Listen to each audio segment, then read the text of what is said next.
And especially energetically, we can feel each other beyond any difference. And so discover, continuously discover. And especially I want to welcome anyone new, and also congratulations if you are repeating. And as I mentioned, every day, the key is to repeat. The key is your commitment. The key is continuous exploration. So wherever you're at, you can continue to explore what is the next step. What is the next step? So in this session, let's begin, do some movement first. So let's do the movement while we're sitting. So when you're sitting in a comfortable position, and learn to internally straighten your spine. And by shifting, in this case, your lower back forward while you're sitting. Then tucking your chin to the back of your neck. Internally straighten your spine. So with your own best effort. And you may notice some level of discomfort, tightness. So when we learn to shift the energy, including the physical body alignment, often we experience some level of discomfort. So one of the lessons we're learning is discomfort is not only part of the healing process, but it's part of life. And noticing our old habit of resisting discomfort, running away from discomfort, and wishing absence of discomfort. Noticing that tendency, that old habit. So we learn to work with the discomfort, even embracing the discomfort in general in life, but also at the time of proactive choice of healing. So including when you are adjusting your posture, you are proactively making change. So now continuously moving your body, starting with your hip, okay? Rotating your hip deeply. So even when you're sitting, you can move your pelvis, shifting the pelvis in a circle. Your pelvis supported by the chair comfortably while you're initiating the movement. So noticing you're also rotating the lower back. In kind of horizontal circle, as large as you can. You're noticing the whole spine kind of circling, shifting. So feeling the internal movement, internal stretch. As we shared over the time, the 5 activity equally important. You can think of the 5 prescription. First is wisdom teaching, not just the information. And second is the physical movement, as we're doing consciously, stretching the body, opening the body, releasing the tension, releasing the stagnation, but also opening to more energy flow, especially in the 3 key areas. Right now, we're moving the hip. We're going to continue moving to the shoulder, to the spine. So now reverse the movement. Continue focus on the hip.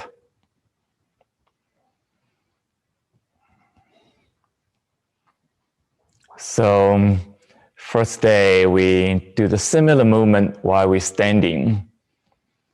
So noticing, you can adjust, these movement according to your own capacity, but also different variations while you standing and sitting, even lying down. So again, you're not just moving the body, as exercises. The most important key, as we've been sharing again and again, is connecting with your body. How to connect with your body? Gently close your eye now while you're continuously moving, with the intention of coming back to your own body.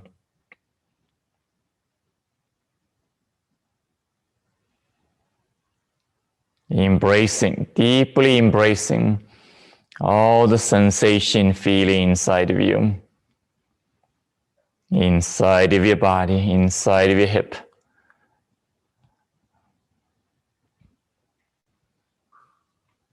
Accepting both comfortable and uncomfortable sensation, both intense and subtle.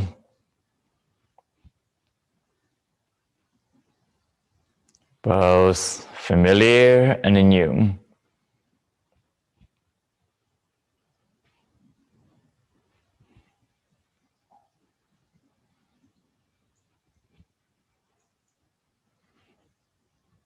Acknowledging all the sensation feeling inside of you is the experience, is the result of all the cumulative conditioning of life.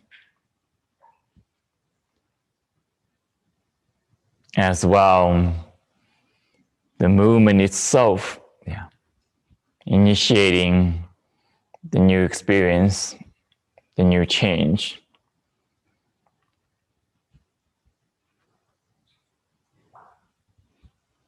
Now continue the movement, starting with the shoulder joints, rotating your shoulder joints. Rotating your shoulder joints.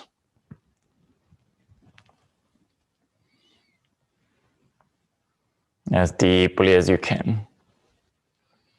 Continue this movement to your arms, to your hands.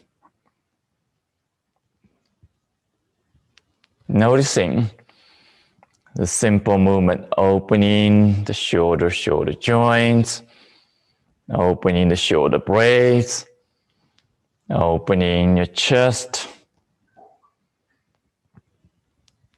opening the physical body as well, the energetic body.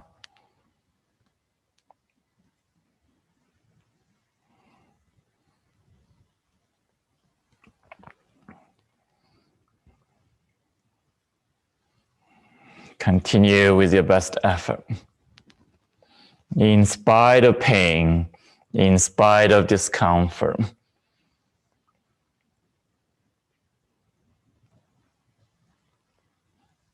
You're awakening the body. You're awakening the energy.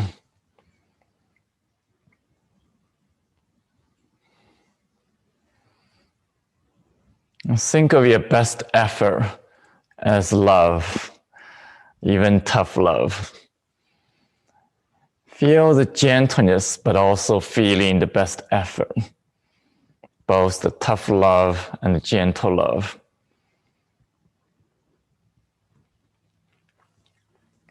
And that is same nourishment as you giving the food to your body. Probably even more important. The body needs to move.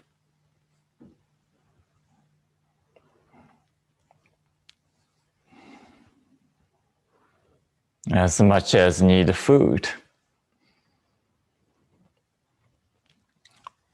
The arm needs to move. Your hands needs to move. You're giving the body, you're giving yourself to move. Now, when you move slowly, noticing, not only you slow down your mind, you can connect your body more aware.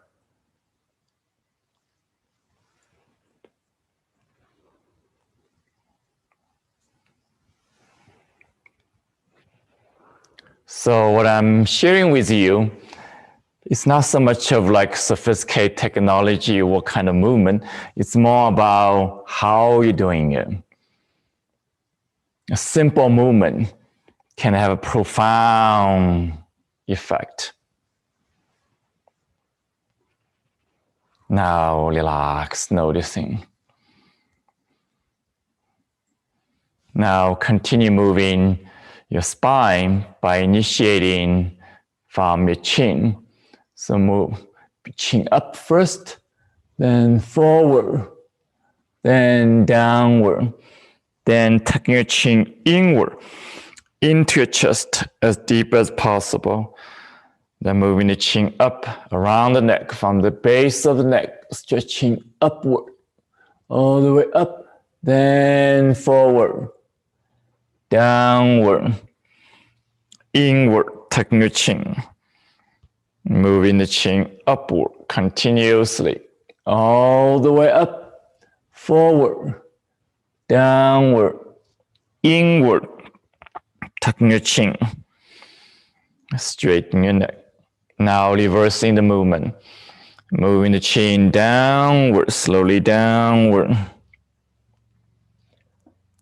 forward, upward, tucking your chin, moving the chin downward, slowly downward, further downward, forward, upward, backward, tucking your chin, moving the chin downward, down, down, forward, upward, backward, tucking your chin, neck naturally straight, and continuously noticing the new sensation, feeling inside of your body.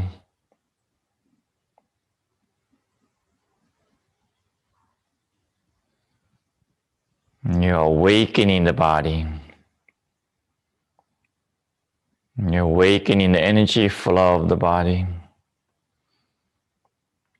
You're awakening the life inside of you.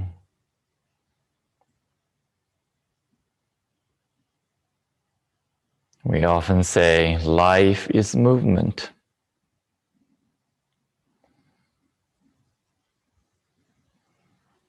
We learn to move the energy inside of the body. Slow the physical movement. Slow the vibration. And slow the intention, visualization.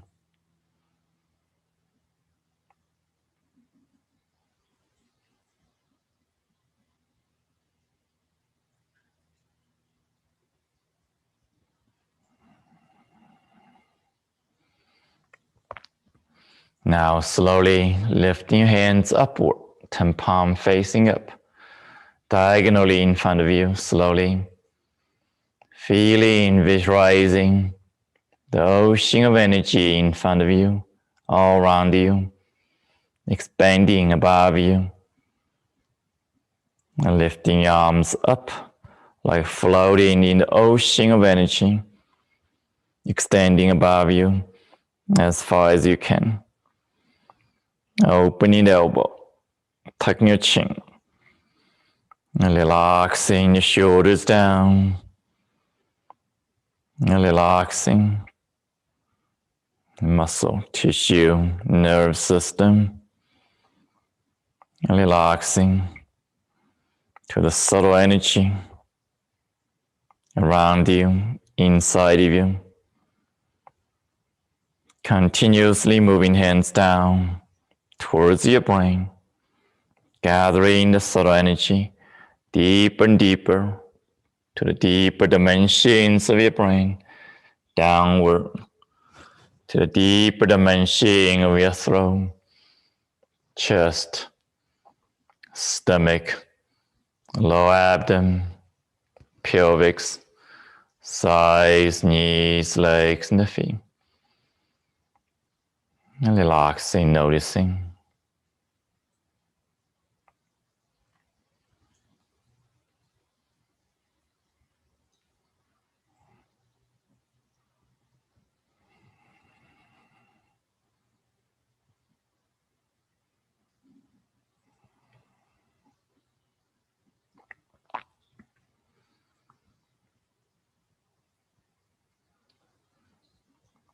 Continuously relaxing,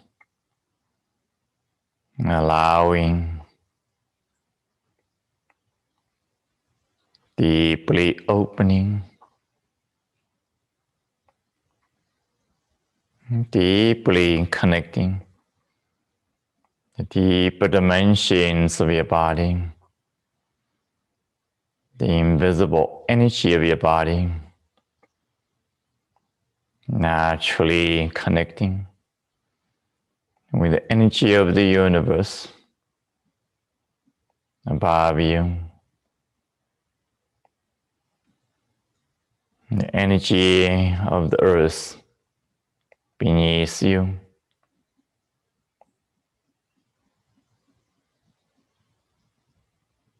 with the energy of life in front of you.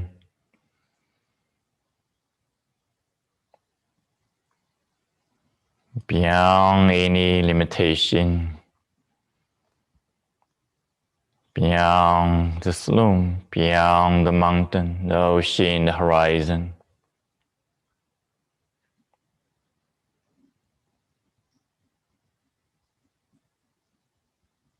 Feeling the energy, visualizing the energy, expanding without any boundary, beyond the slough, behind you, beyond the mountain, the ocean, the horizon.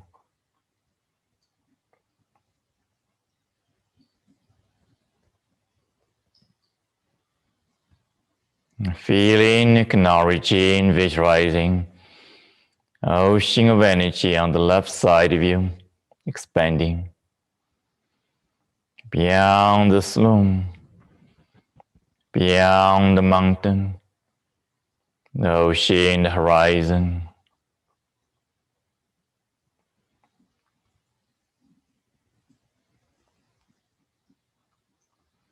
Feeling, visualizing an ocean of energy on the right side of you, expanding beyond the slough, beyond the mountains, the ocean, the horizon.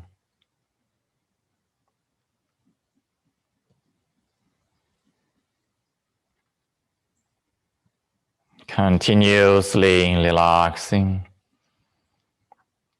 visualizing, feeling the ocean of energy of the entire universe.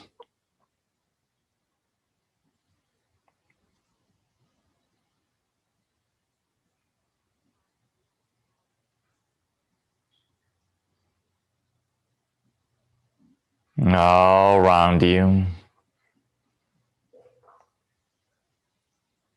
encompassing all life on the planet Earth,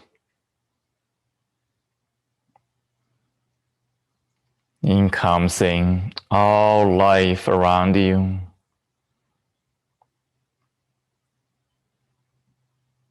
encompassing, nourishing all life within you.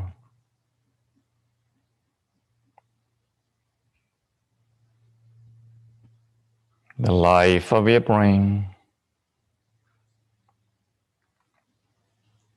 the life of your heart, the life of your 5-organ system,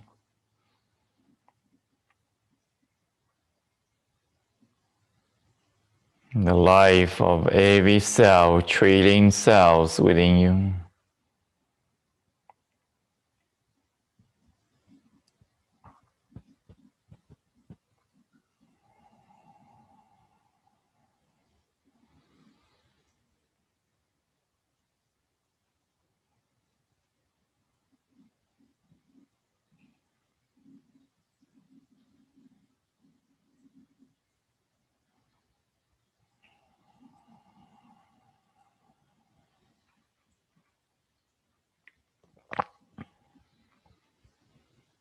In the ocean of energy, visible, invisible, lifting your arms up again in front of you, as slow as you can this time.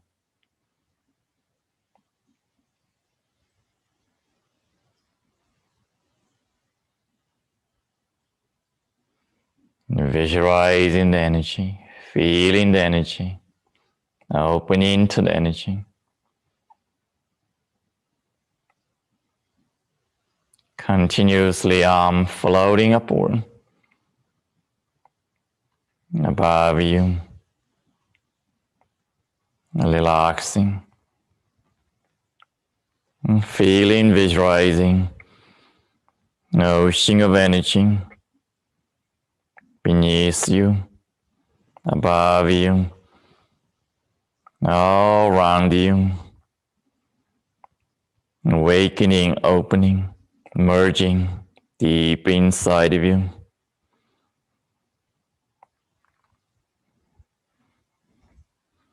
And feeling your arm as arm of energy. Feeling your head, the entire torso as body of energy.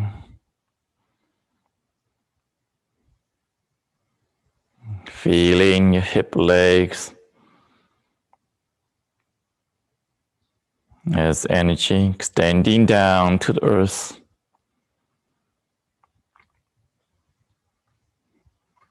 Between the heaven and the earth, relaxing, opening, connecting, receiving. Slowly move your hands down, gathering the solar energy, the invisible energy of life, gathering deeper and deeper to the deeper dimension, the interior of your brain downward, to the interior of your throat, chest, stomach, lower abdomen, pelvis, thighs, knees, legs, and the feet. Relax.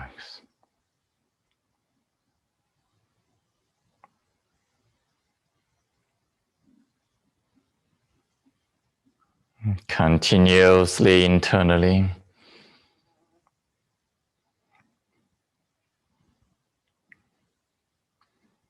noticing.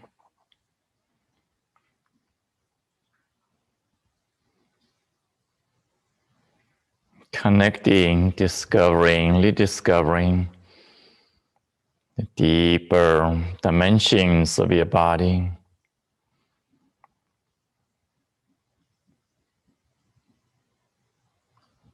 The power, the life energy inside of your body.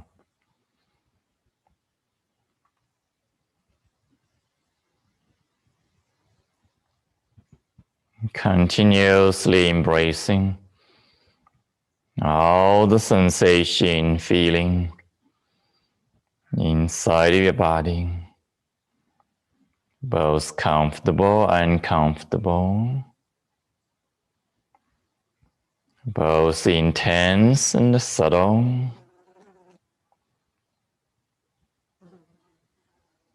both familiar and new.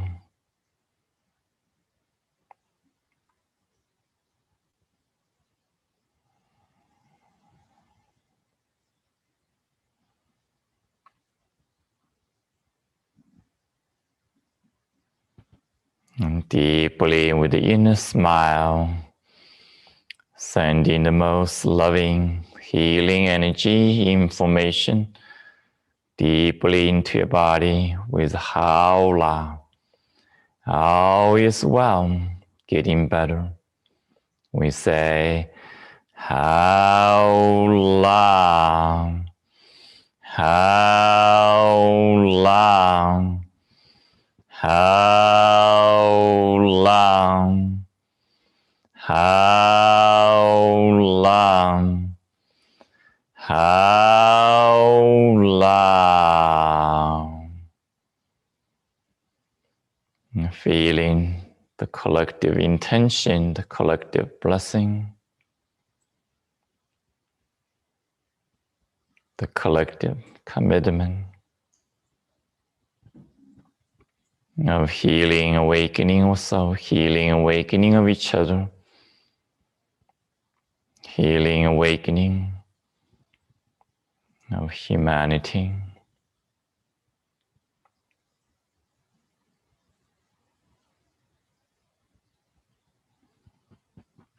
Now, slowly, whenever you're ready, gently open your eyes. Allow your body to move freely, freely.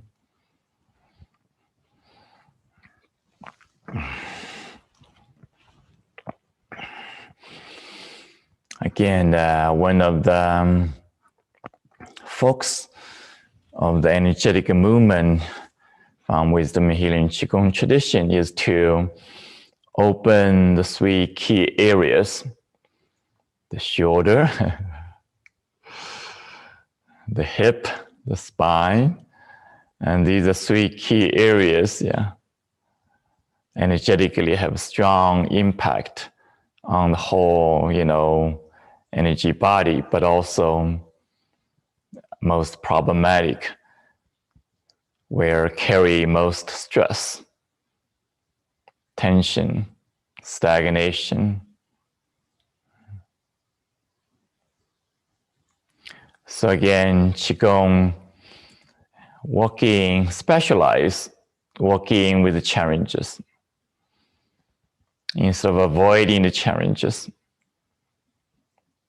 Our wishing is not there, or fighting the challenges. We learn to embrace the body wherever you're experiencing the challenge. We learn to love both gently, also proactively moving the body.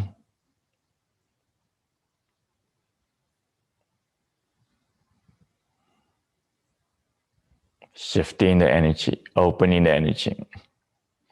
So again, the movement is simple, and yet you may notice it challenging. So simple. And everybody experiencing the challenge. And some of us may asking, why it's so challenging? The simple truth is,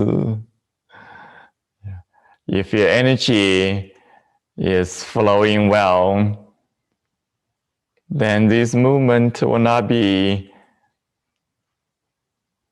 as challenging as you are experiencing.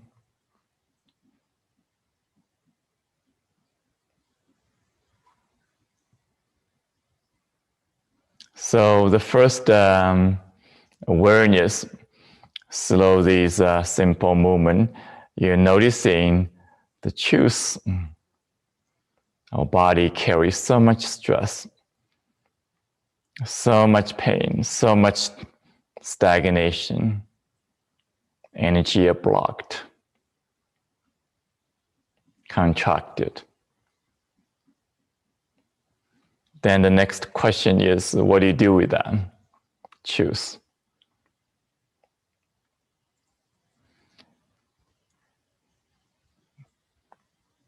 We're learning to love this body in spite of the history, in spite of diagnosis. At the same time, we're learning to open the body, open the energy, in spite of pain, in spite of challenges.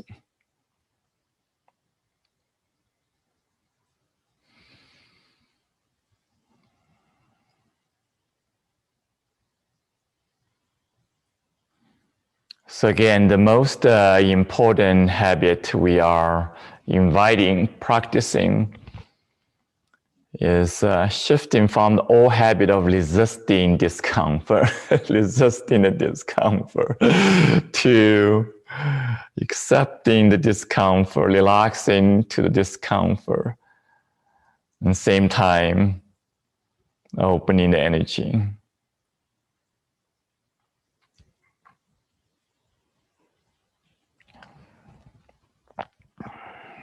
So again, these example practice give you not only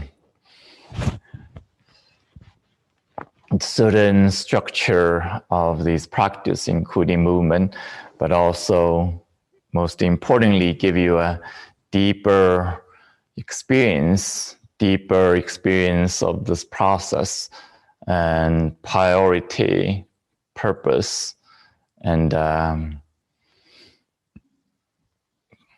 deeper opening. So with that said, as I promised, many days I will have more time for question and answer. So let's shift to question answer first. Then we're going to come back, integrate from the session.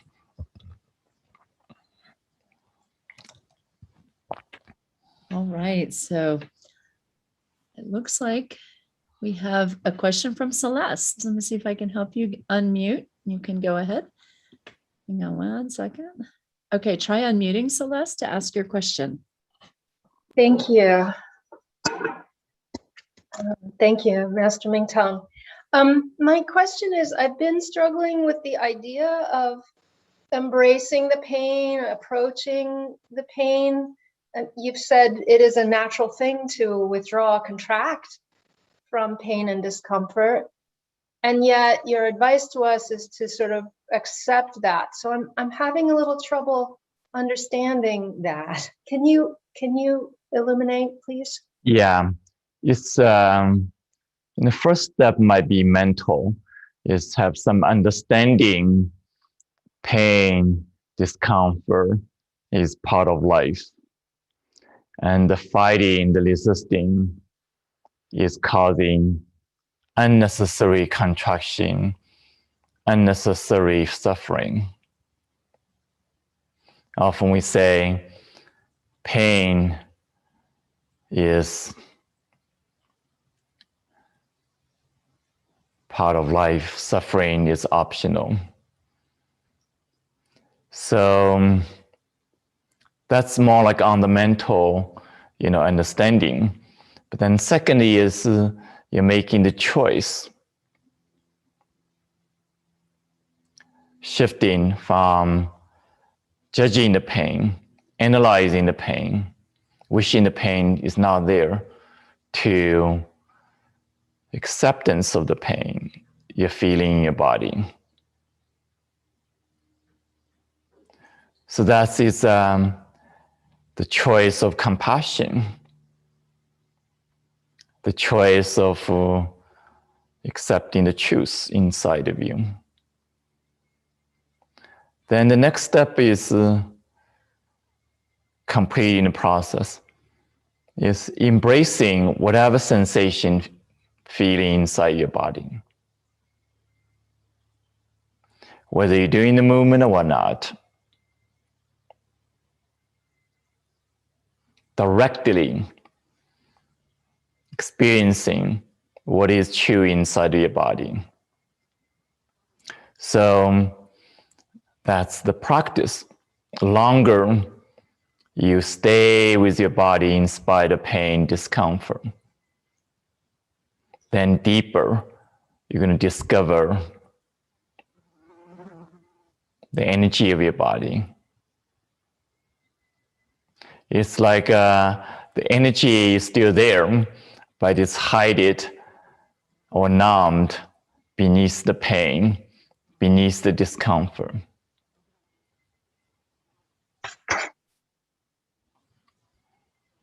So more you willing to go to the place of pain, discomfort, more you can free the energy, discover the power of healing, power of life inside of you.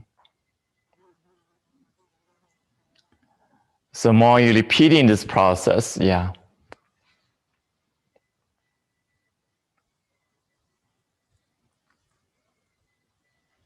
More you're able to shift the old pattern.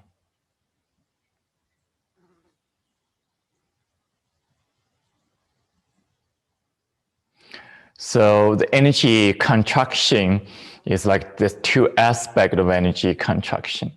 One is caused by the conditioning of life. We have been speaking about both, stress, even trauma. They are inseparable.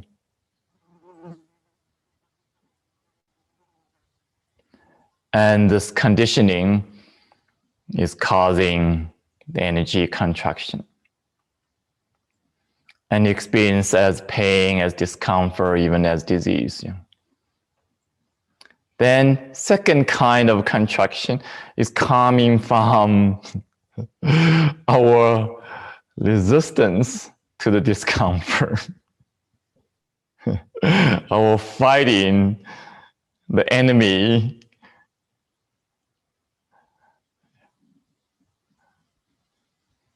When we continuously label pain is bad, discomfort is bad, whatever, as you label as bad, you continue fighting this enemy, you continue causing more contraction, then become this catch-22.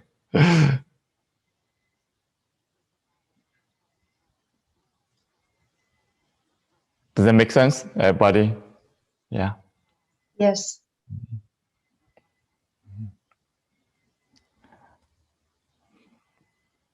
Yeah, this is one of the most important question, important choice we're learning.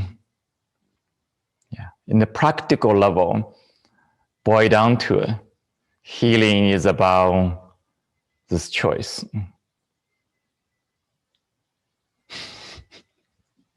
If you can just do that, you practice, anything else you do becomes so much more effective.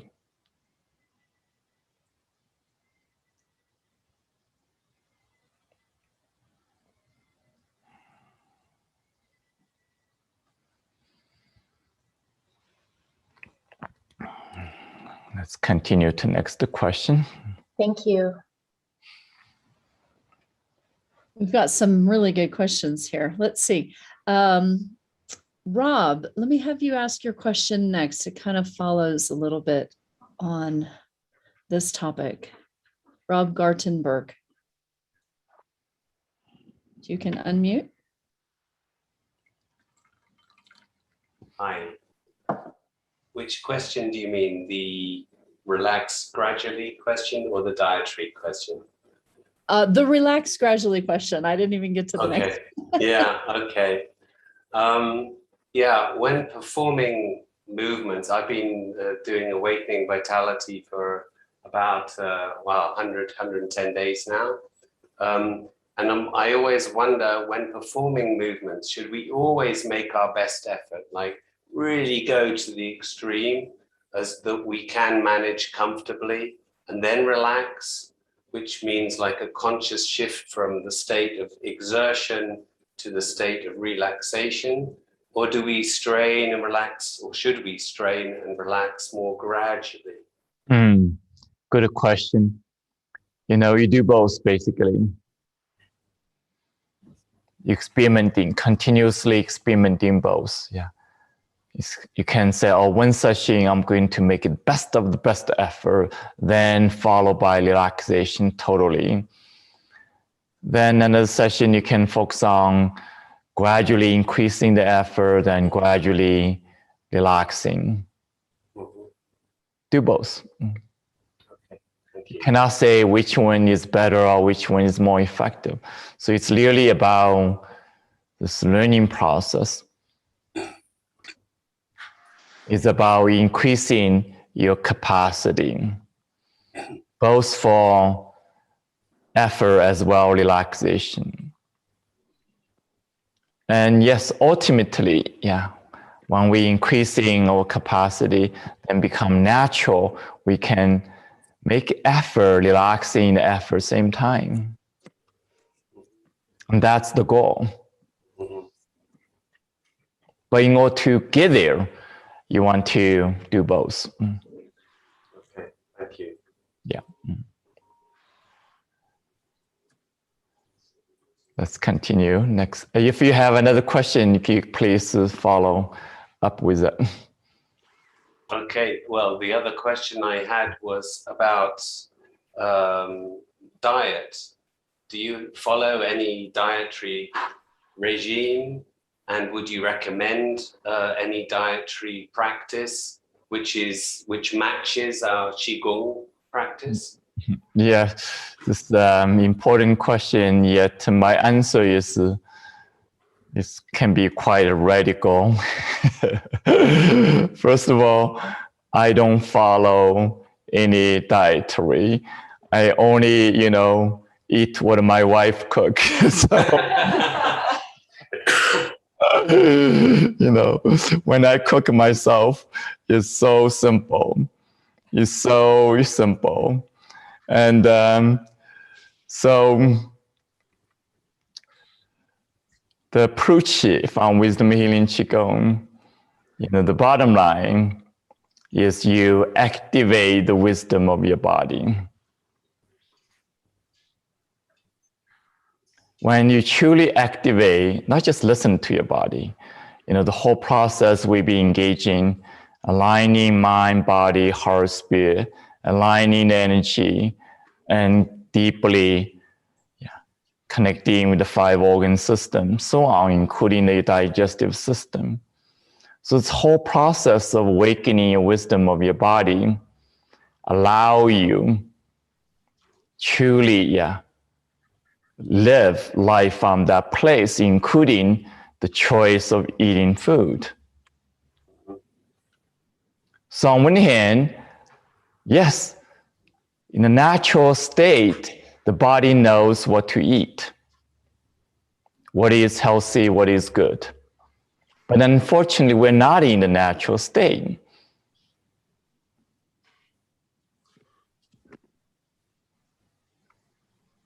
So the whole practice of wisdom healing Qigong is training the body, returning to the natural state.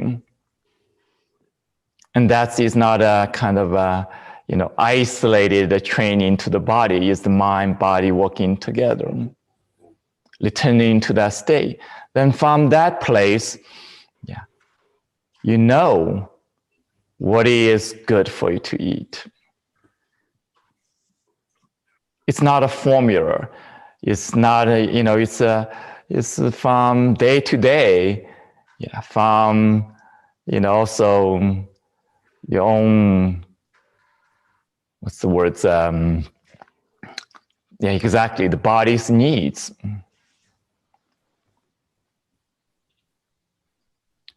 So when we are not connected with the body yet, then we need a dietary support. Then we need a professional prescription. Then we need to experiment in this diet. So we, depends on these data, external forces, external devices, external support, so on. But when we internally connected, then it's complete different dynamic. That makes sense?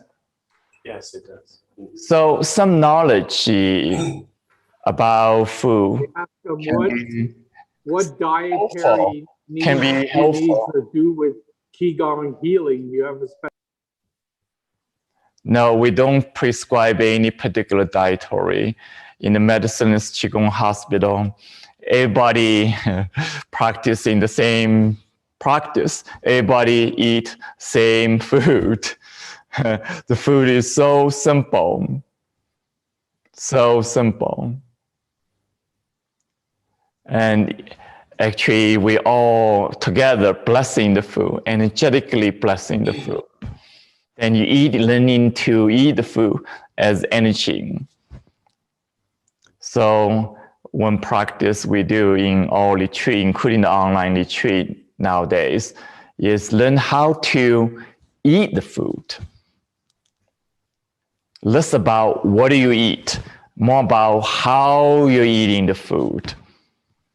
Has a more powerful impact on the outcome.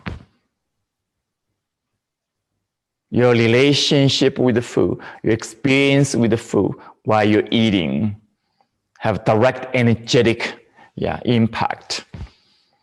And then another piece is we prioritize strengthening your digestive system. So when your digestive system is strong, then pretty much you can eat anything.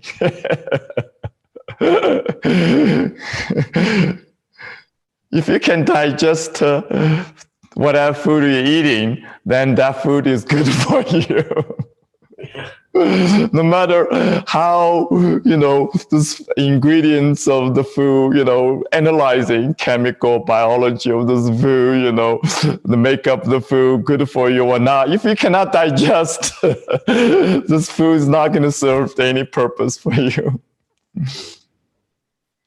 So we forget about the most important thing. That's unfortunate.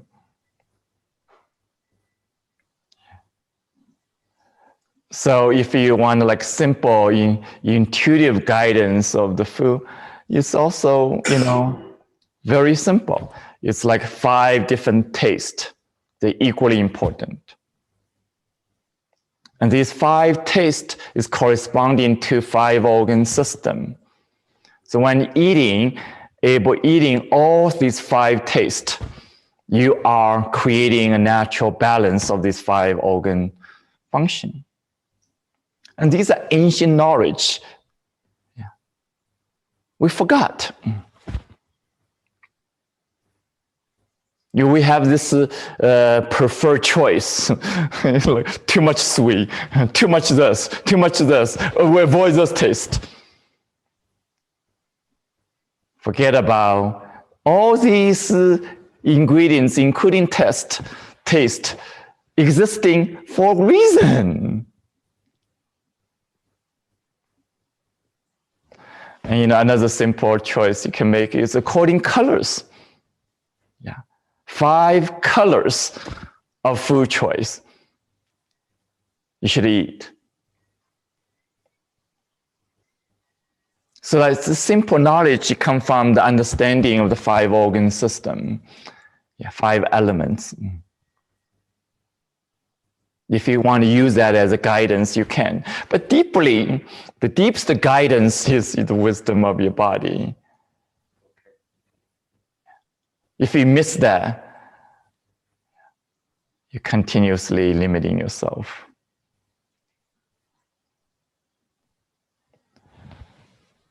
So let's continue to next question.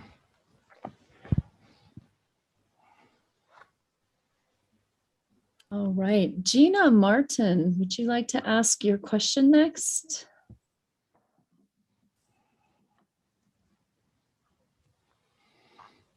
Hi. I was asking about anxiety because that's really the pain that I have to manage is a social anxiety, and so it just kind of comes up in any situation, or could be any situation, And so I'm just kind of wondering about that when you were saying to just be with the pain. Yes, anxiety is a common challenge. Yeah. So deeply, again, it's universal, just different degree of anxiety we're experiencing. Internally, we're all feeling the anxiety.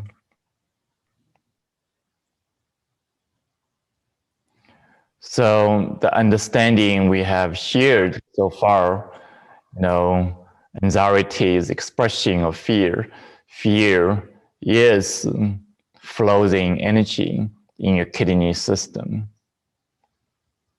So first they become more aware this energetic programming or energetic pattern of fear inside of you. Learn to connect with your body, experiencing this feeling of fear in your body instead of mentally follow the story. Then slow the practice, particularly sound healing, shifting this pattern of fear from flowing energy to warming up, from contraction to flow, from stagnation to openness again. So boil down to it. Yeah. There's no shortcut. Everybody is looking for a shortcut, quick fix. Qigong is not a shortcut, it's not a quick fix, but it's a direct approach, allow you to addressing the energetic pattern in your body by repeating the practice. So when you're repeating the practice, including the sound healing, whether you're feeling fear or not, whether you're feeling anxiety or not, whether you have a panic attack or not, you still continue do the practice. So it's not like, oh, only when crisis happen, then you're trying to grab a magic wand to face this crisis. It's like continue become crisis management. When you practice every day, no matter how you're feeling, then you can truly develop in the new capacity. So for example, when you're shifting the energy pattern inside of you, developing this confidence of energy connection inside of you, when you're not feeling anxious, you're not in the social, stimulation, whatever events, environment, interaction might be. Then this experience, when you're repeating, become an energetic memory inside of you. Then you're facing the same circumstance used to causing anxiety. You have the new energetic memory from the practice. And the experience is not going to happen overnight. Suddenly you have less anxiety or less intensity of anxiety in the same similar circumstances. And you also notice the anxiety doesn't last as long as it used to anymore.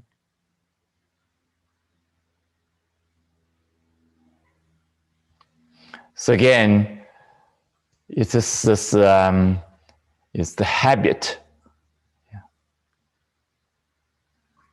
We're learning shifting from the old habit. Anxiety is a habit.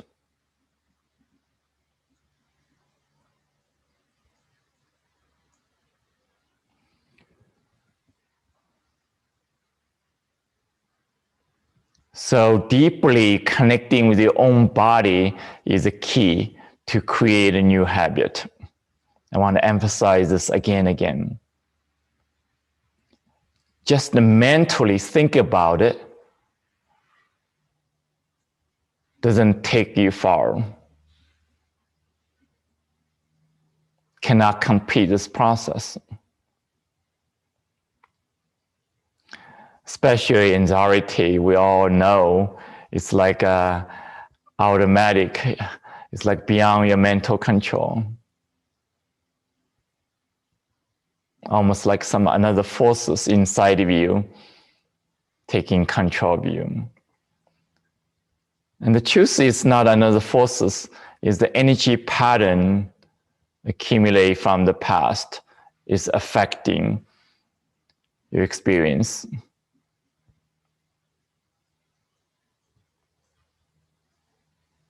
So again, yeah, we're learning how to change these patterns.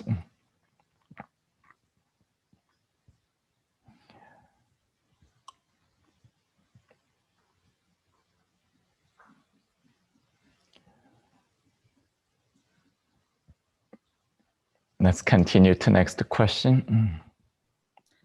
Yes, Jacqueline, would you like to ask your question next?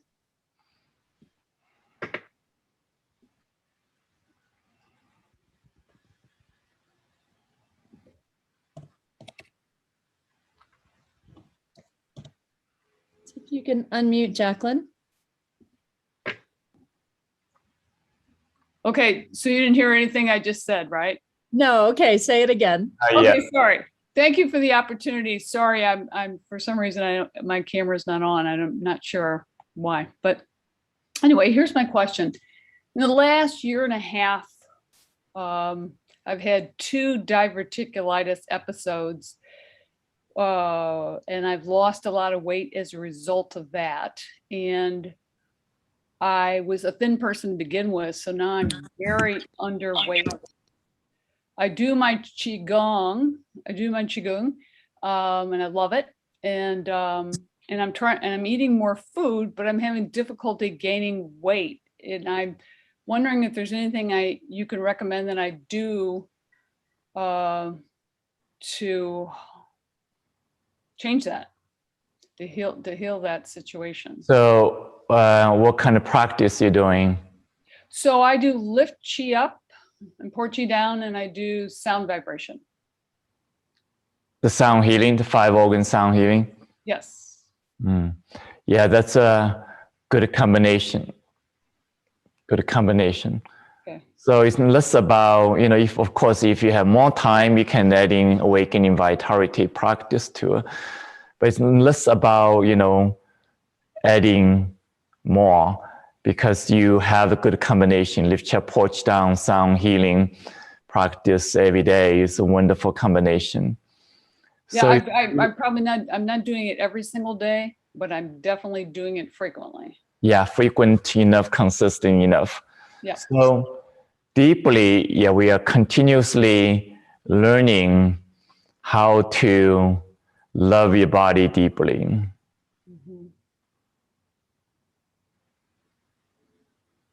How relating to the body from a place of compassion, love, appreciation. So the deepening of the practice sometimes not only more important, but also take a longer time to develop. So often, practitioners starting with any practice, approaching it as exercises. And so we're learning to go beyond that. Then another is people approaching the practice as another medication, another treatment, trying to fixing the symptom. Then you continue to struggle in the story of symptoms, diagnosis, limitations.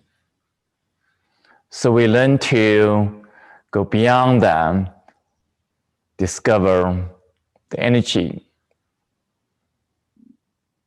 inside of you, wholeness inside of you,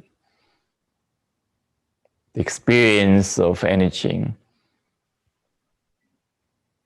including joy, including connection. So you continue deepening your focus, priority, purpose, connection. Thank you. So again, in general, I'm inviting you, everybody, yes, quantity is important in the beginning. Without quantity, there's no quality. The more you able to sustain the quantity, then you can focus more on the quality.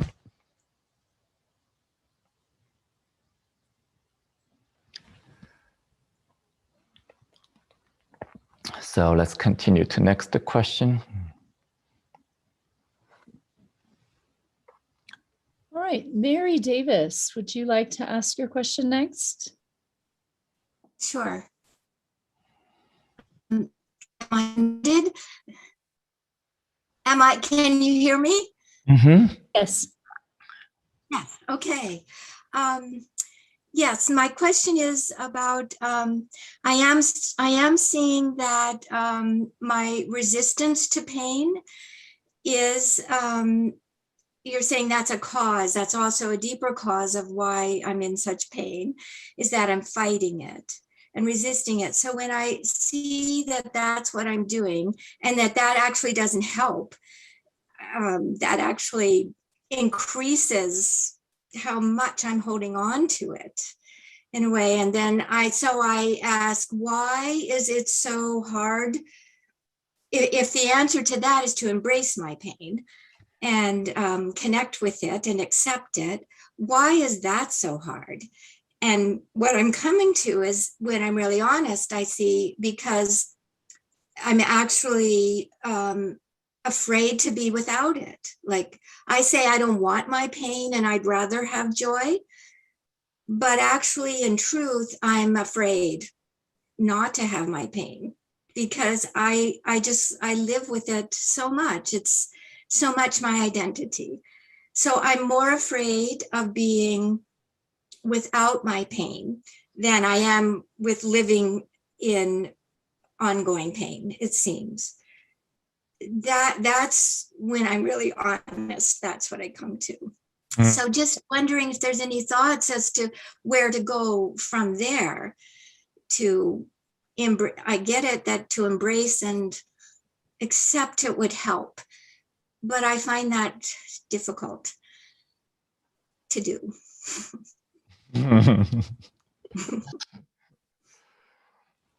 Interesting insight. Yeah, very interesting insight. Totally makes sense. Totally makes sense. Mm-hmm. You know, human beings are complex. Yeah, so complex. Yes. But now you have the awareness. Yeah, awareness of yourself, awareness of complexity of experience. That's beautiful step.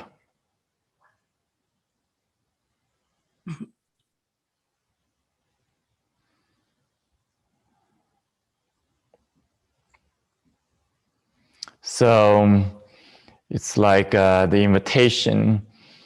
Yeah, not only we repeating again, deeply embracing all the sensation, feeling inside your body in this moment, whether you're moving or not, making sound or not, whether you're sitting or standing or not, both comfortable and uncomfortable. And you're repeating this again. Eventually, these old habits start to softening its grip. Yeah.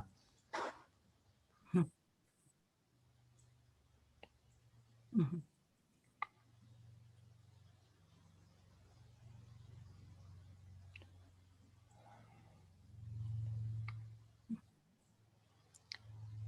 So another invitation is basically same, is letting go of the fighting with the truth inside of you, whether it's pain, discomfort, dis-ease, anxiety, whatever it might be. Even your own story.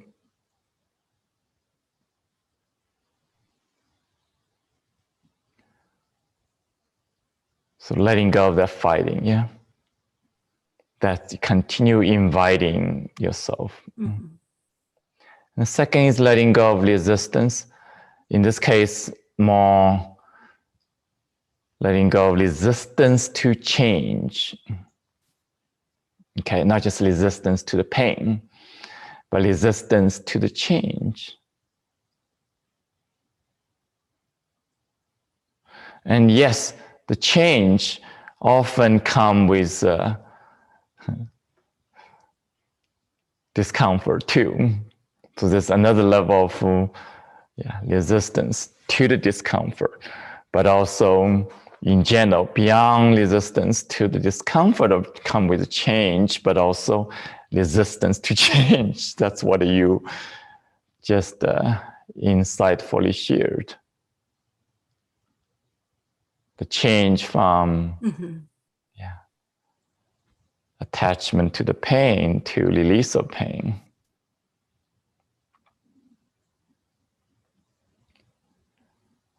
Mhm. Feeling comfortable with the limitation. And well, instead would of, it be inviting the honest? freedom. So again, letting go of the resistance with a clear intention, our own resistance to change. And that is two levels of resistance. Okay. One is the resistance to change itself, but also resistance to discomfort come with change.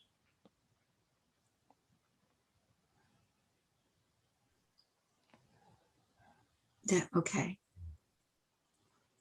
Yeah, so again, it's a repetition. Would it also be honest to? Okay. No, continue, please.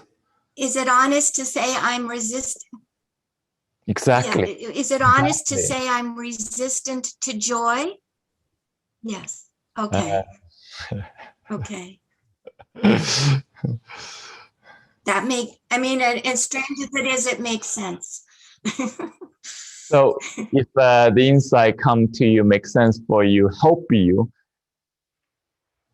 wonderful, but not overly analyzing it. Uh-huh. Just allow this insight come to you during the practice, during the teaching session, without overly analyzing it. If you're overly analyzing it, then you're creating another mental story.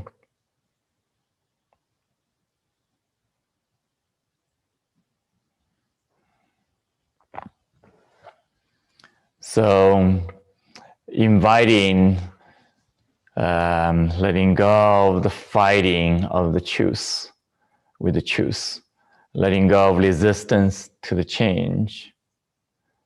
When you continue inviting that, then naturally the new experience arise, new insight arise, new opening arise without overly analyzing. So again, thank you for the insight, the question as well. Let's continue to the next question. Yes, Sherry, would you like to ask your question? Go ahead and unmute.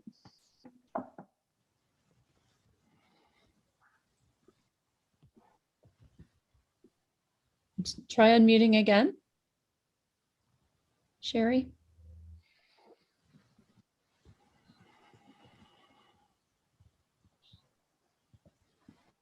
Okay, maybe I can just ask it for you. She says, does relax, becoming aware of contraction and then trust that you are safe, Is that because the force is with and also within you? Yeah, that's beautiful insight. That's one effective approach, very effective approach. Thank you.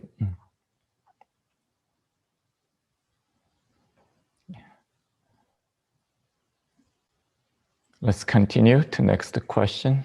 Okay, Nelson Adler, go ahead with your question. You can unmute.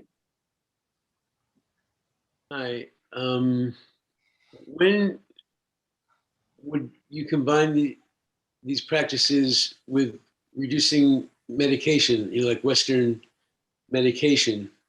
That's my intent, but how to, what are the signs that I'm ready for it? And is it experimenting or? Good question. Yeah. So first of all, recognize this is a common process. Yeah. For people, especially with chronic disease diagnosis and so on, and under different treatment, different medication, and you come discover wisdom healing Qigong, discover self-healing, self-empowerment. So in the beginning process is often students using wisdom healing Qigong to support other treatment, including medication. So especially including reducing the side effect. Yeah. That's one benefit when you're using wisdom healing Qigong to support other treatment, including medication. Then some of students say really increasing the practice and feel more confidence. Then over the time, gradually, reduce the medication. It's a gradual process. Then over the time, become free from any medication, can live in a healthy way, empowered way, and based on your own capacity of self-care, self-healing, self-empowerment we are learning. So the question is, when you're ready to reduce the medication? There's no such thing as timeline. No one can tell you when you're ready. So when you're asking the question, what's the signal? So I can share with you some of the common experience, but that is more like you cannot use as a formula. For example, people have certain symptoms and they're using the medication used to manage these symptoms. Yeah. And to what a degree of effectiveness. Yeah. Then suddenly when you do Qigong healing, self-healing, and the same medication doesn't work anymore. Cannot control your symptom anymore. That is one signal, evidence that you're ready to reduce medication. But you cannot expect yourself the symptom will reduce overnight with that. The intensity of symptom may continue for a while before mellow down, before totally release. So that's also need to be very aware. But the deeper question, how to know when you're ready to reduce the medication, is you have to connect with your body, check in with your body. For example, when you're making the choice of reducing the medication, even just thinking about it, how the body is responding to this choice. If the body is feeling the stress, feeling the anxiety, feeling the resistance, then most likely you're not ready to reduce the medication.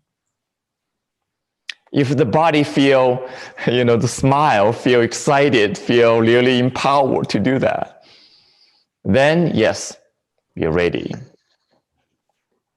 Still, you need to be gradual. Yeah, gradual. Be patient.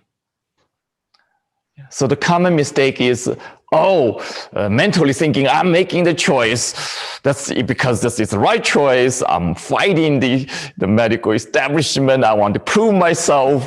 I can fix myself. I can take care of myself. I'm going to trash all the medication, and then expecting everything is fine overnight. And then, of course, as a result, you're disappointed. Then you're giving up Qigong, giving up everything. I was thinking of it as a Western, even the Qigong, I'm just a week into it, but I sense the power and the potential is there. And I was thinking in Western medicine, there's the PRN meds that you take as needed. So when I would stiffen up and I can't move easily, I'm taking prescribed meds every hour of the day, through the night, through the day. And I was thinking, is there like a PRN Qigong movement I could do that I could take as needed? But I realized that's not the gradual approach of building up a mountain of health. Yeah, you bring up a really good question. Yeah, whatever approach, from medical point of view does not apply to Qigong. Don't use the medical mindsets or prescription sets, whatever way of, approaching medication, approaching disease. Actually, we're here to go beyond that, to shift that. Qigong is not another medication, let's be clear. It's not another medication. It's not another treatment. It's not another, fixation. It's about discover deeper wisdom, deeper power, deep connection, deep capacity. If you forget that, then you're not doing Qigong. You're forgetting the most essential thing is wisdom. And you're also reducing healing to treating the symptom.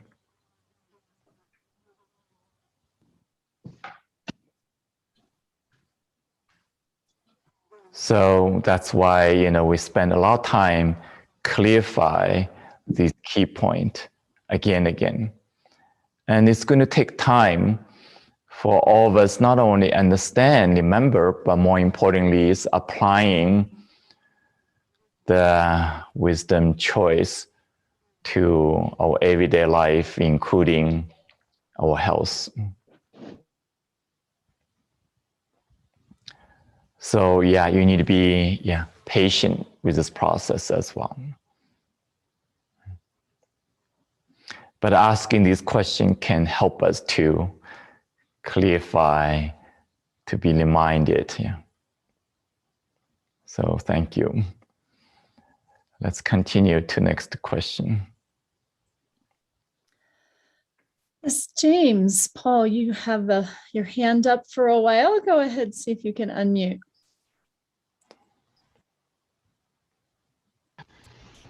Hello, Mingtong. Hi, James. Thanks, Sarah. Hi, James. Listen, I have a serious question. I just wanted to say something about the food question. I know lots of noodles is good. And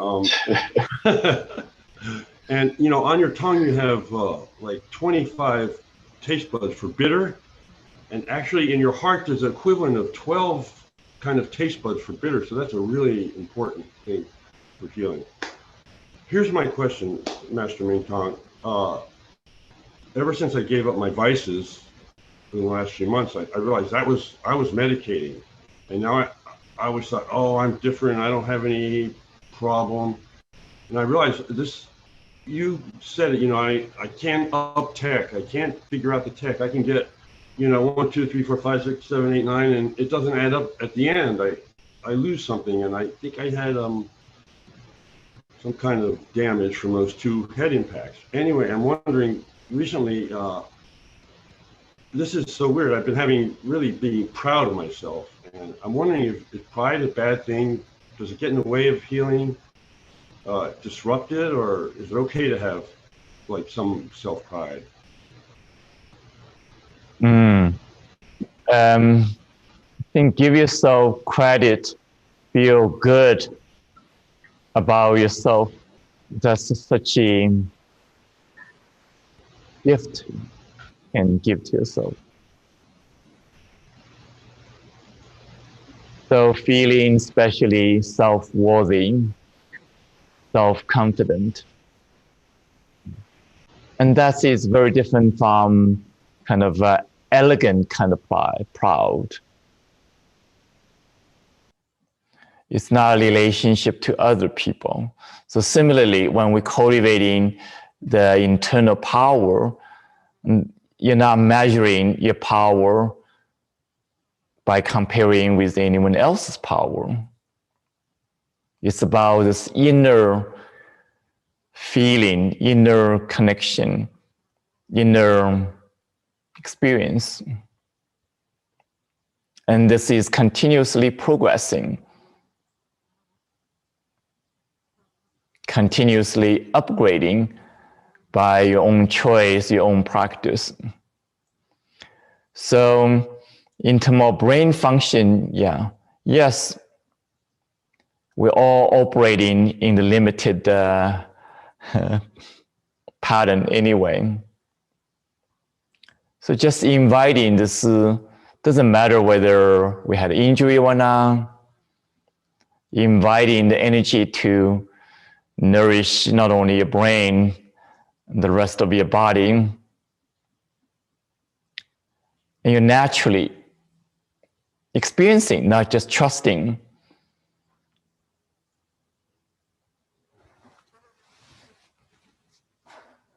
The nourishment, the enhancement, the continuous upgrading.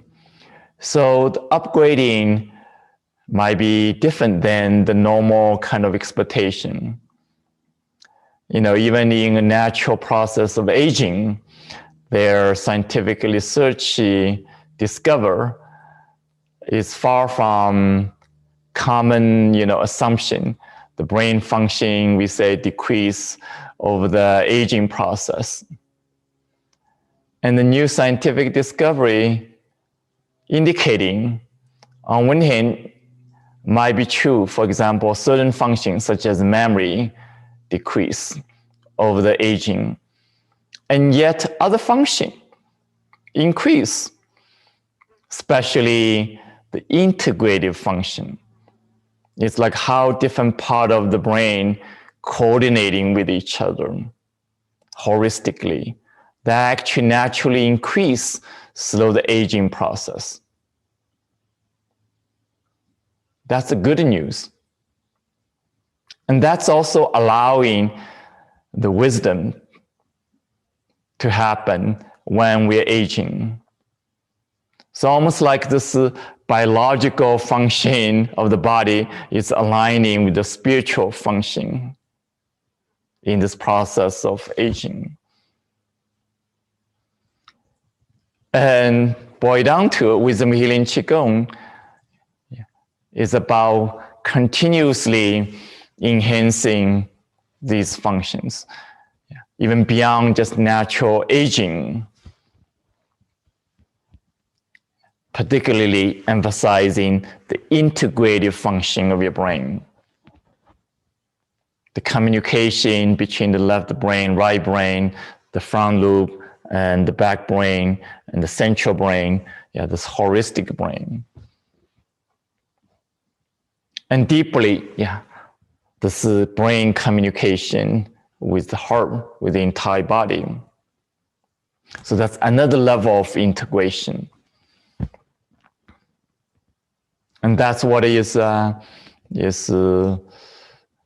emphasized in wisdom healing Qigong. And that's kind of also aligning with the need or the natural process of the aging.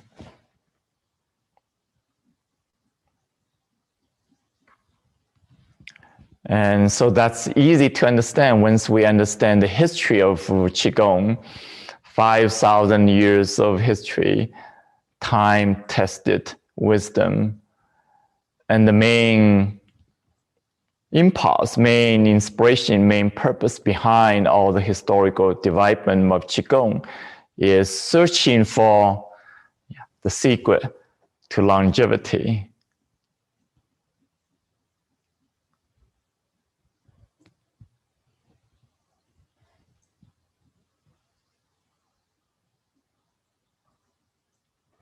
And that is relevant for all of us. And also for us to realize that's the same secret for improving your health at any ages. It's the same secret to heal whatever condition, even so-called chronic disease, incurable disease.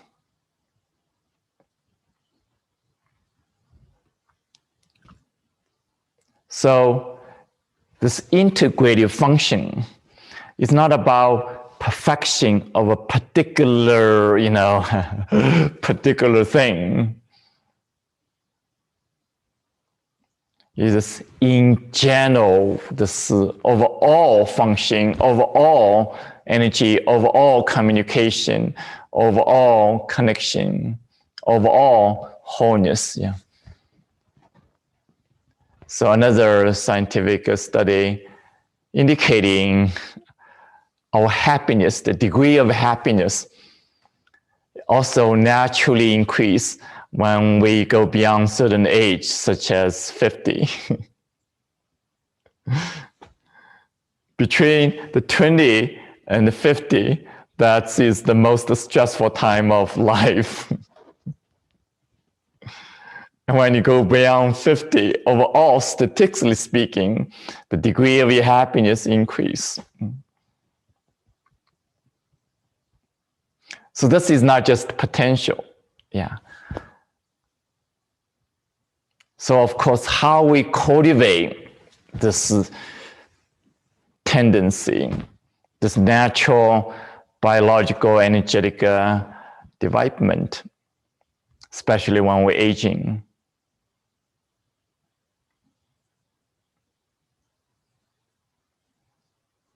So we consciously learn, cultivate, realize this capacity beyond just normal development of aging, but also aligned with the normal process of aging.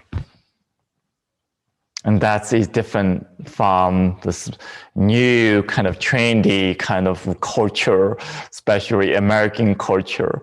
It's all about, anti-aging, anti-aging, fighting the aging with all the cost, dismissing aging.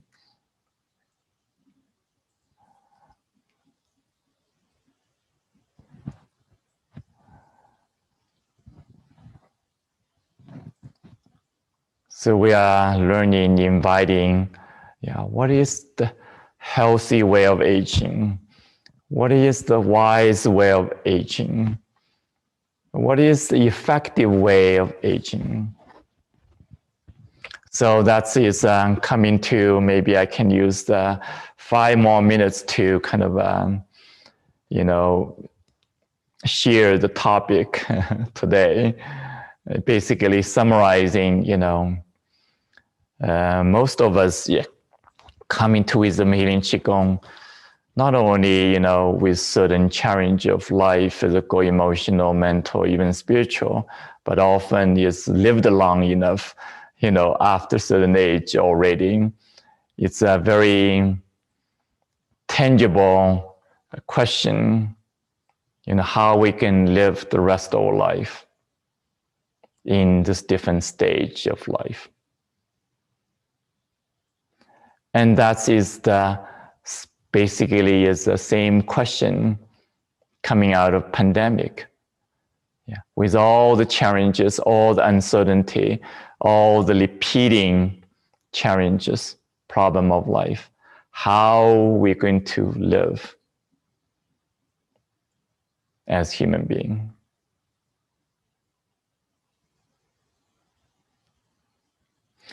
So I want to, make a few suggestions, whether you think aligning from the natural process of aging or from this complexity, time of humanity.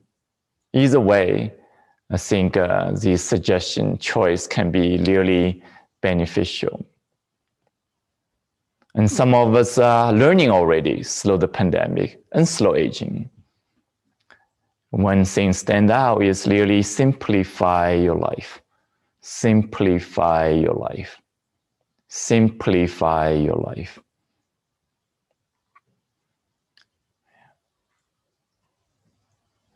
And asking the question, what is your priority of life in this stage of life? It's not about someone else. It's not about your own, young history, young self. This stage of your life, what is your priority? So let's take a little bit longer time, go through this process right now. Write down your insight. Write down your insight, whether sharing in the chat box or not. Write down for yourself. What is your priority of life in the stage? Just name few, or just one even. Don't make a whole list. If you're making more than 3, then it become not a priority anymore. It's just become to-do list. Then you make things complicated again. You want to simplify. So feel free to share whatever insight come to you. Now the next question, what make you happy? What make you happy in this stage of life?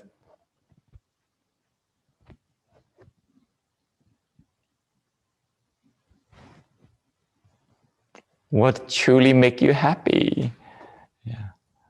If not every day, consistently make you happy.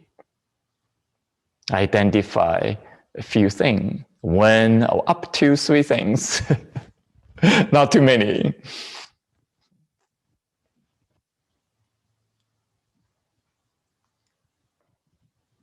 And then the next question, what is the most effective way of nourishing yourself?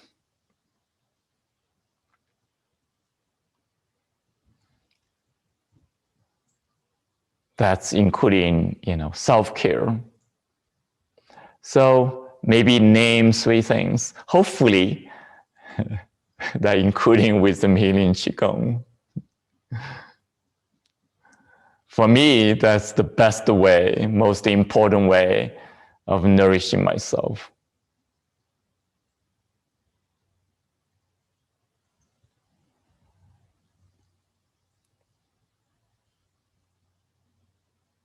So if you're including wisdom, healing, Qigong as part of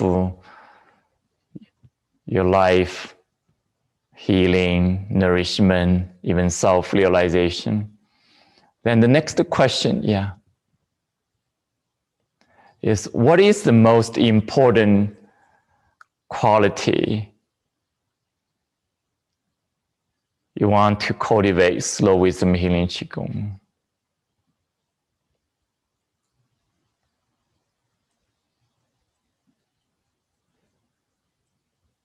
Without getting lost of, I have to do all these different kind of practice, all kind of understanding, all kind of, perfection, technique, all that.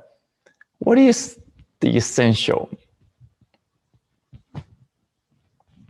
the essential quality.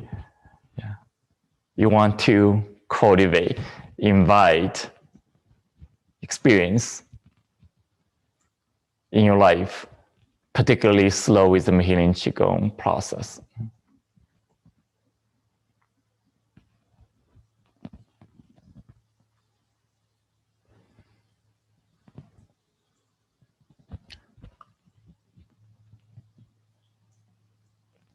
So I may add another question, yeah, is how do you see in this point, how do you see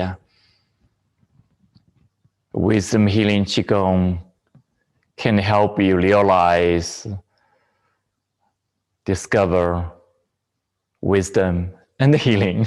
The words is in the name, wisdom healing Qigong. But how particularly for you can wisdom healing Qigong help you discover, realize wisdom and healing?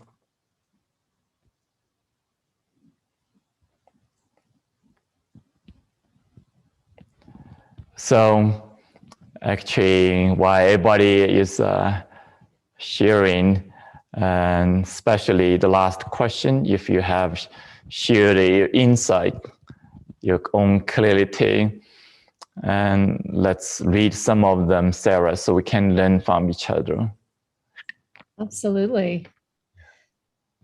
I hope that wisdom healing Qigong will help me with courage, staying active, opening me up, deepening my understanding of myself, loving myself just the way I am.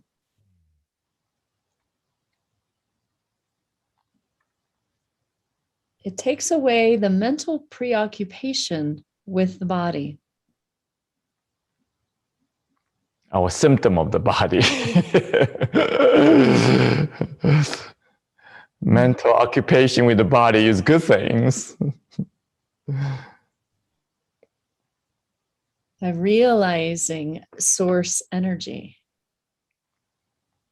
being aware and present and letting go of what no longer serves me. Spending time reconnecting with myself to heal myself, to help me embrace all that has happened, to give it space. All has been good. Finding my purpose, body awareness, heart, mind, body union.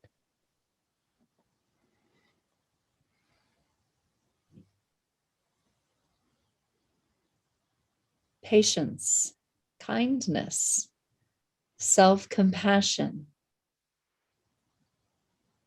centers and focuses, allows the flow of energy to open up my body, mind, and spirit. Helps me stay accountable.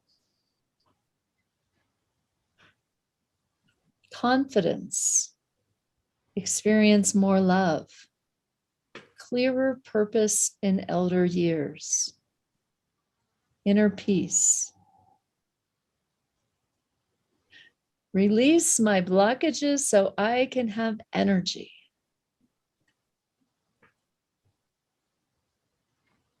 Beautiful, beautiful. Hopefully, yeah, everybody can relate to this collective wisdom, collective insight, and the collective dedication. And noticing how you're feeling this moment, yeah.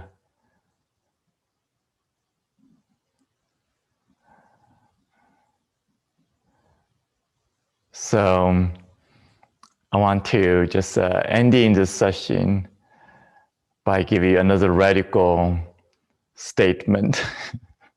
I think the original statement from the President Lincoln, or Kennedy, I think Kennedy, yeah. Instead of asking what the country can do for you, asking what you can do for the country.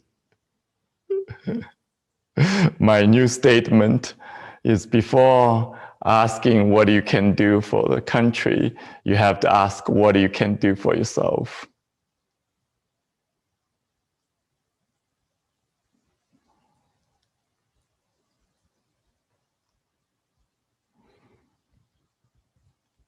If you're not clear what you can do for yourself, how can you truly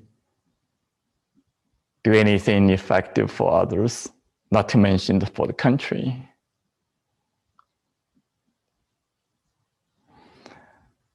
So I'm sharing this kind of radical insight, whether help you or not, up to you. And especially in this very unusual time.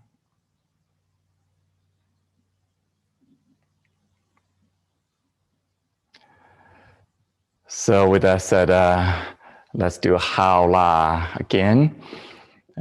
Before Sarah shared the information of the additional resource opportunity, including Qigong for Life Mastery, ongoing training as well, the deep dive as the online retreat coming up. So with that said,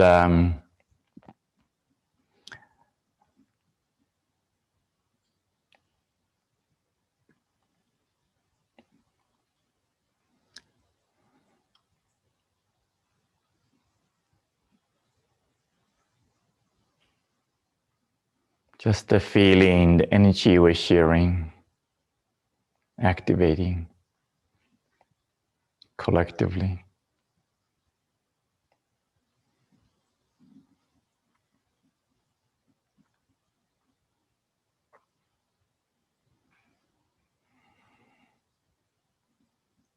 And acknowledging the 5 things we are all searching for.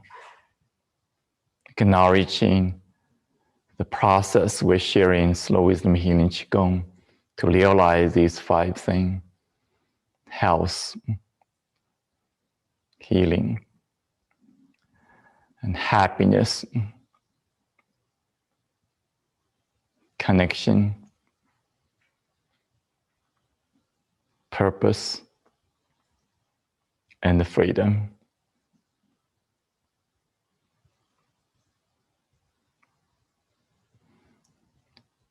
With this shared purpose, shared process, shared dedication, we say, how la, how la, how la.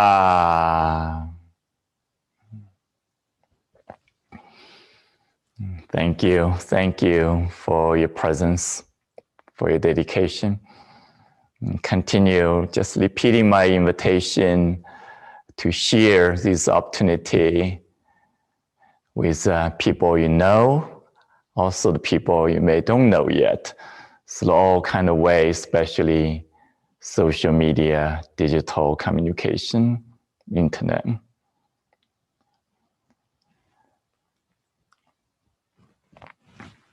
So thank you. So for any of us considering the next step and just share more information online, you can go to this link.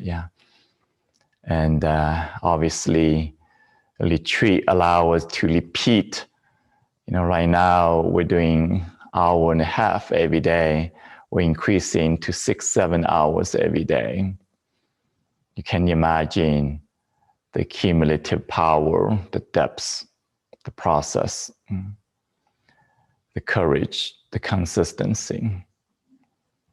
And the ongoing program, Qigong for Life Mastery, allow us to, starting wherever we at, more gradually creating consistency, creating the cumulative benefit over the time.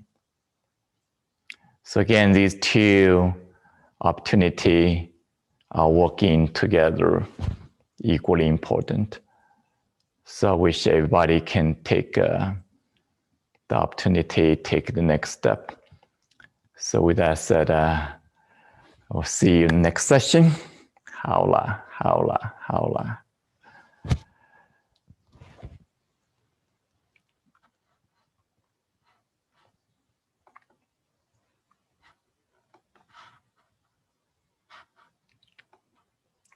So I'm wondering if anyone have a particular question about either Qigong for Life Mastery or upcoming retreat.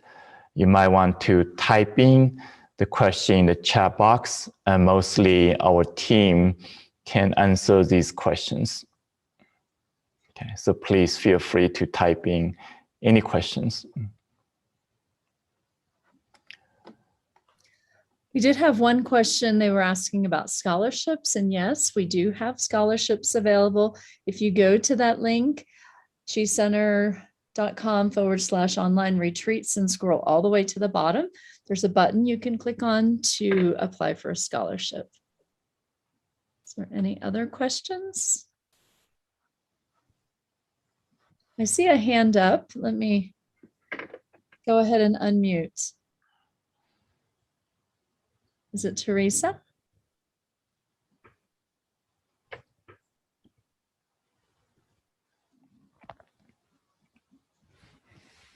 I will stay a little bit longer for a few minutes in case need me for these questions.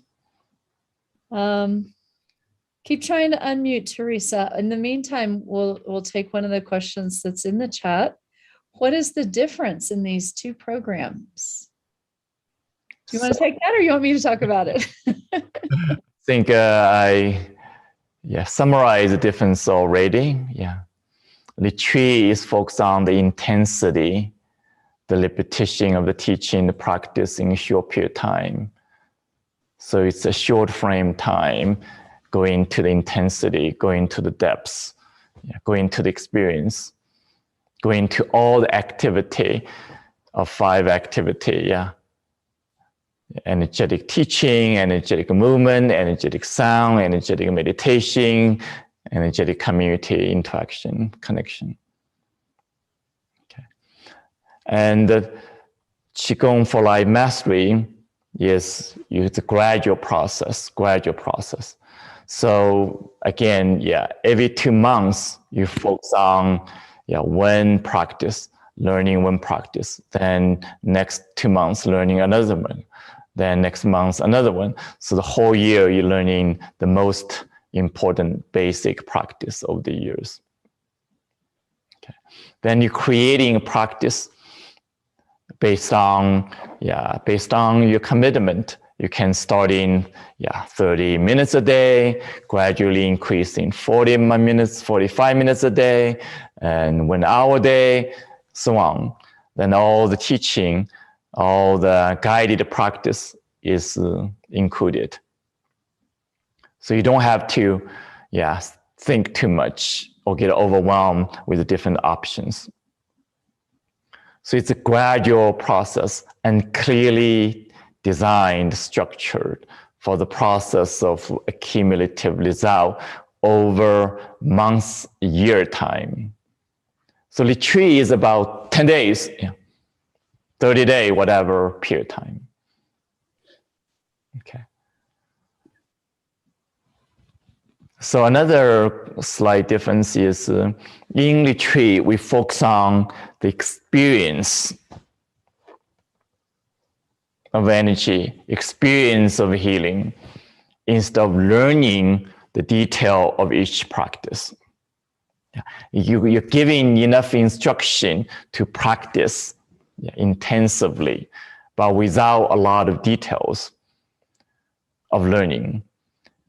So folks dive into the experience, and Qigong for Life Mastery is gradually learning, then gradually increasing the experience. So that's a slight different process.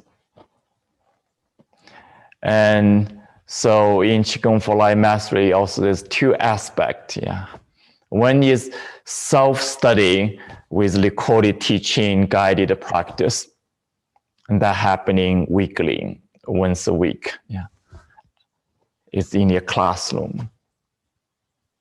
And of course, practice, yeah, is every day. You can, starting with comfortable frequency and quantity, then over time gradually increase, as I mentioned. Another aspect is live stream every week, every Saturday, continuing. So not just for 10 days. It's a continuous, ongoing process.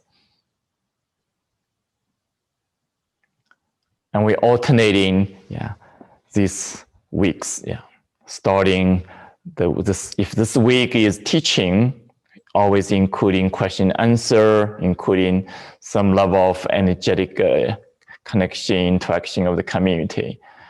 And the next week, focus on guided practice and question answer. Then next week, focus on this process guided by coach. Learn to apply the teaching to particular issue in the process with a group together. Then the next week, focus on small group sharing and deeply, not only asking the question, sharing the experience, but a deeper process. And often is as assignment. Deepening your learning, slow deepening the sharing. And this feeling of connection, feeling of community, feeling of intimacy, feeling of the continuous support of each other has been so important, so powerful. So that's also integrated as part of the ongoing membership program.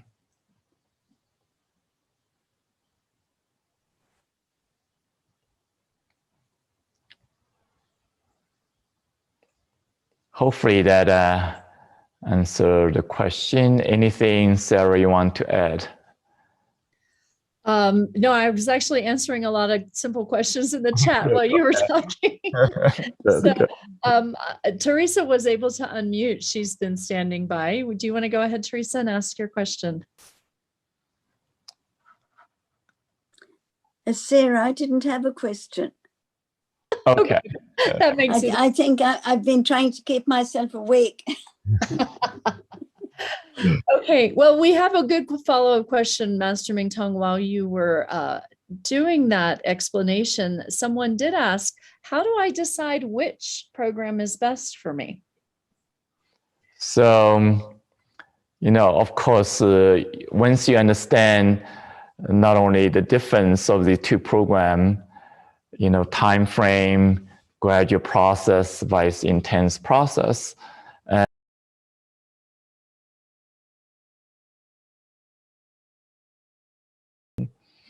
The retreat take you so deep when you continue the Qigong for Life Mastery program, you are carry that momentum. When you are doing the ongoing program Qigong for Life Mastery, when you can take in the retreat, then take you another level of experience in a short frame of time. So really important to understand both are equally important for different reasons. For whatever reason you have, if you have to choose one, then either one is fine. So just recognizing slight different emphasis.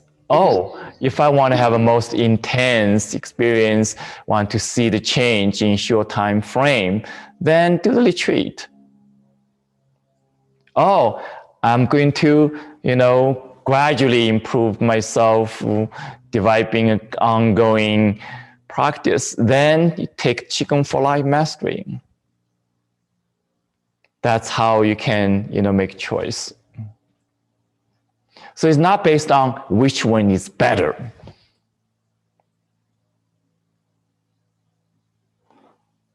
These two is working together. So you can think of what is your priority of this moment. Based on that, you're making choice.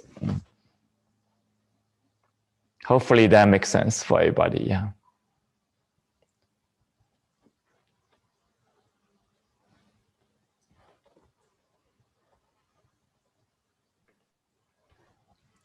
Yeah, I just want to, emphasize what Master Mingtong said.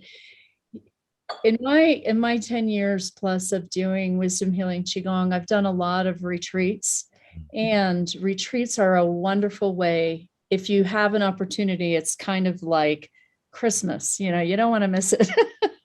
They're really a wonderful way to jumpstart your own healing journey. It is intense. It is like hyperspace.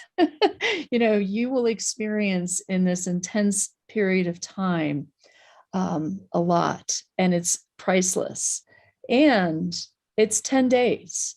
And so if you're really working with something on an ongoing basis, you really want to learn, have something long-term that can support you. As Master Mingtong has been saying over and over, it's about repetition. It's about consistency. It's about addressing these habits, these patterns that are really stuck in our body. And while, a lot of us who've done retreats over the many years have had wonderful experiences in retreat, we really needed and continue to need that ongoing community connection, ongoing learning, ongoing accountability to sustain the change that the retreat can really initiate. And so if you have the capacity to do both, I really would encourage you to consider that rather than one or the other. One is an intense experience, and the other one is that ongoing sustainability. And that's really what it's all about. We got a whole life to live. So I hope that helps, because we've had a lot of similar questions around the same thing. I've got Parkinson's. What should I do? Where do I start? And I hope that gives you some context.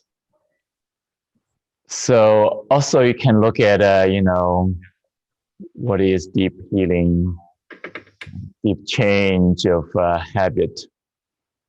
So you can think of the retreat with the intensity, and 10 days help you to really experience the new habit, really, making deep the shift from old habit. Yeah. And you're increasing the confidence over the 10 days, but you're still starting the change of the habit. Okay. 10 days, you're able to start the new habit with a new confidence, new experience. So obviously, when you're doing, things sporadically, then you're just tasting it. Yeah, almost like going food party, food tasting. You're not eating the whole meals, So, yeah, I like the idea of, Christmas. But what about, rest of the year? Yeah. So retreat, yeah, Christmas time often lasts more than 1 day. It's whole holiday, right? Then what about the rest of the year? So retreat is like Christmas time, and the rest of the year is like Qigong for Life mastery time. But what I'm saying is number day of involved with the retreat. 10 days really empower you to able to starting the deepest change of your habit. Yeah. And 20 days, 30 days, yeah, continuously increasing your capacity to live with a new habit. So what that means is you're increasing the statistics, the possibility for it to live with a new paradigm more naturally after 20 days and 30 days.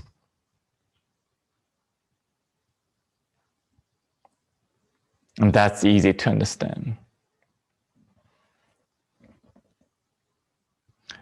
So personally, you know, my experience of in the beginning, going back to the Medicine Qigong Hospital for many summers, and each time is 1 month.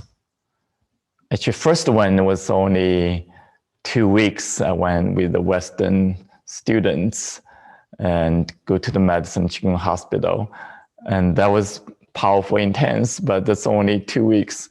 And then I went back to the center on my own. Minimum time each time is 1 month, then increasing to 3 months, then stayed longer to finish the master training program that lasts 2 years. So I have a direct experience, you know, not only the power, the benefit, the intensity, but the deeper process of transformation, change in the habit, and the deeper awakening process.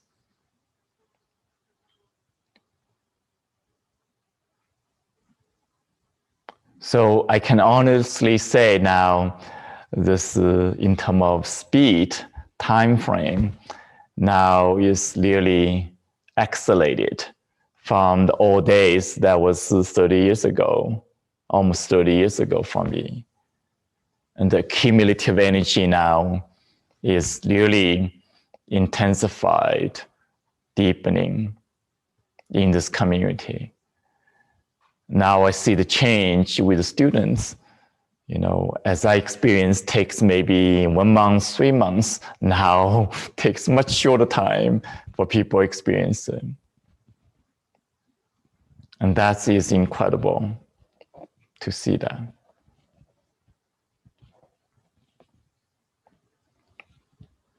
But also realize it's not overnight, yeah. You cannot think of yourself, I'm going to shorten the process. You take 1 year into 10 days. That would be like superficial, you know, unrealistic. Maybe possible, you know, reducing from 1 year of time frame to half year, even, you know, to 3 months.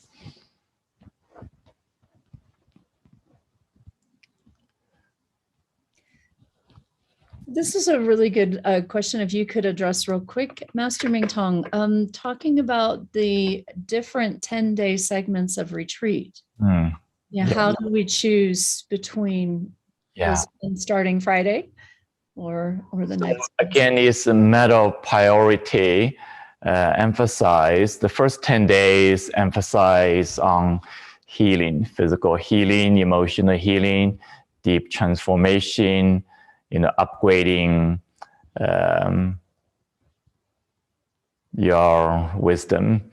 So it's the main process I have mapped out already during these first 10 days.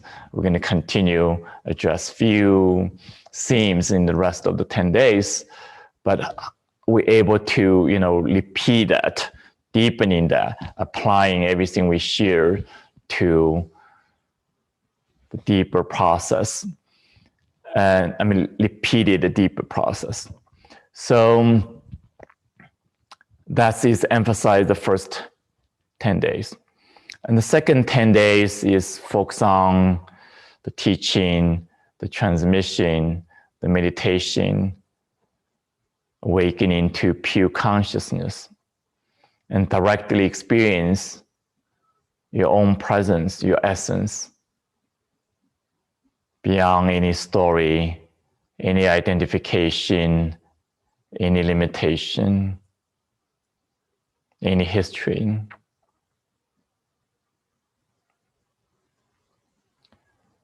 And bring this experience to not only to your healing, but also to your life.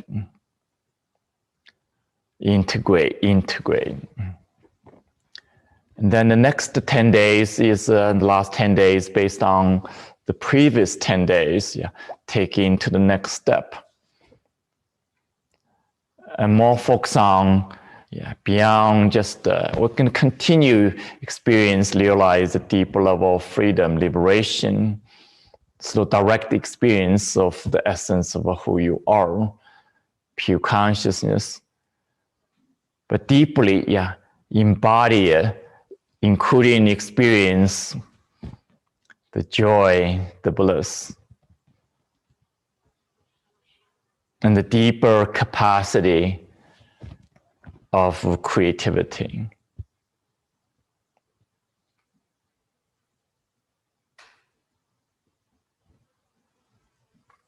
And so even, yeah, the first 10 days, healing in more practical aspect in the foreground, but everything we do by now, I think everybody realize, is spiritual. Is about awakening energy, awakening mind, body, heart, spirit, awakening your wisdom. So that aspect is always present, underlying everything we do. Even in the foreground, we emphasize in physical healing, emotional healing as application. And then you go to the second 10 days, even third 10 days, we emphasize in the spiritual dimension, spiritual awakening, but also bring the application to healing always, continuously. So even the spiritual awakening in the foreground, but the application of that is healing as well, our everyday living, everyday life aspect, different aspect of life. So that's kind of how these 3 weeks working together. And the beauty is you can choose, yeah, any of these retreat, depends on, let's say, your priority right now, but you're not going to miss anything, whatever you choose. Only question is, what is your priority? And obviously, when you do both, yeah, then you can enjoy, yeah, both, experience both, deepening both. So only the third, yeah, the third session has a requirement. You have to complete it, a Pure Consciousness online courses, minimum 2 months. I will have attended a Pure Consciousness retreat before with me beyond 5 days. So that's the pre-requirement. So when everybody join together, yeah, we can, yeah, move from the previous experience, the collective experience, to the next step of depths. So hopefully that gives you a little bit of detail, a little bit of outline. Yeah.